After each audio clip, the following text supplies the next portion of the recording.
How's it going? It's going great. Happy to be here. All right. Happy to be here. I imagine y'all are putting quite a bit of your hopes on South Carolina, because basically you haven't been running as hard in New Hampshire. Is that right? I would say that we do feel that Iowa, getting third place in Iowa, it was the ticket to South Carolina, and it does feel like home here. How do you think you're doing here? I think we're doing fine. I think the fluidity seems. And I'm not. You all have been doing this a lot longer, than I have for sure. But my goodness, it seems like everything changes, within a day or two. Mm-hmm. The fluidity seems it's amazing. Yeah, I don't remember an election like this. It's really something.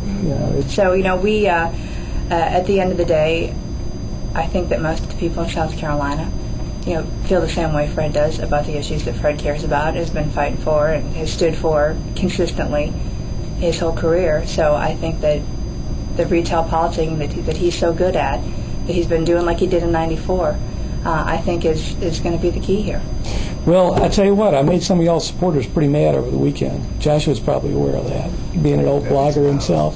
Well, I understood that if Governor Romney wins New Hampshire, then we can ask for Senator McCain to endorse my husband. That's what your supporters have all said. Well, your husband came to see us back in 2000, and he came to see us basically after we had already endorsed Bush. And to say, well, you know what, you should have endorsed McCain. And I thought he was right at the time. I had lost that argument. And I just know that they are good friends. And I thought that if it did come to the point that he didn't think he had a chance to get the nomination, that would be a natural thing for him to do. I mean, they have a lot of mutual respect. Sure, but they have some big differences, too. And, when Fred was here fighting for John, and John's got, so much experience in national security, right. But he also is not as supportive as Fred is on tax policy. Mm-hmm. He also hasn't come out with, and he's very good, and he and Fred are exactly, the same place on, the ridiculous spending, that Washington's doing. We can't run our households that way. Why should we allow Washington? Everyone knows that we need to cut that spending. But Fred's the only one that's had I think, the credibility to come out with a plan to save Social Security. Fred also has always been the same place on immigration. I think that we're going back and forth on what the definition of amnesty is. Now, isn't that the sharpest difference between them, wouldn't you say?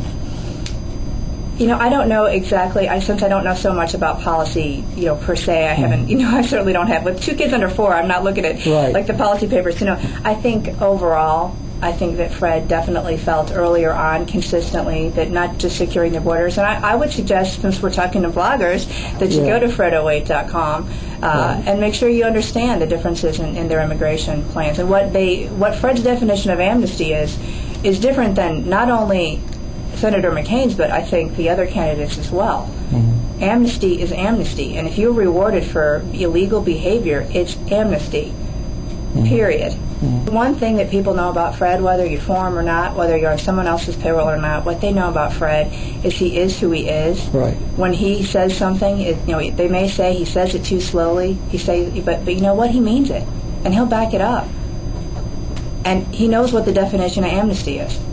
Well, I don't think he speaks so slowly, but I'm a Memphis State graduate myself. Oh, are you really? Oh, my God, I don't think you knew that. Back when it was called Memphis State. Well, are we going to see him coming in to see us the next couple of days, which is about all we've got left? Mm-hmm. You had sent me inquiries about that. We had worked on some things. My understanding is that the schedule did not work out for that, but we may get... Well, let us know. That schedule changes every hour anyway. But are you going to come today to the event? I cannot get out because I have not written the first word of a column that should have been done half an hour ago. Okay, I'm totally... Well, I'm so glad that you took the time to say hi. Would you talk a little more about what you mean when you say South Carolina feels like home? Well, he's from the South. He's a son of the South. When I met him, the power and the draw of the Southern person, the Southern culture, the warmth, the openness about your ability to believe that our rights come from God and not government, and not feel like you have to hide when you say that. The ability to be pro-life and not feel like you're going to get run out of the room like you have to in some places. is a good thing. Feels like home to us too. Oh, yeah. Warren and I are both South Carolina natives. Well, thank you so much for stopping by. You're welcome. You're welcome.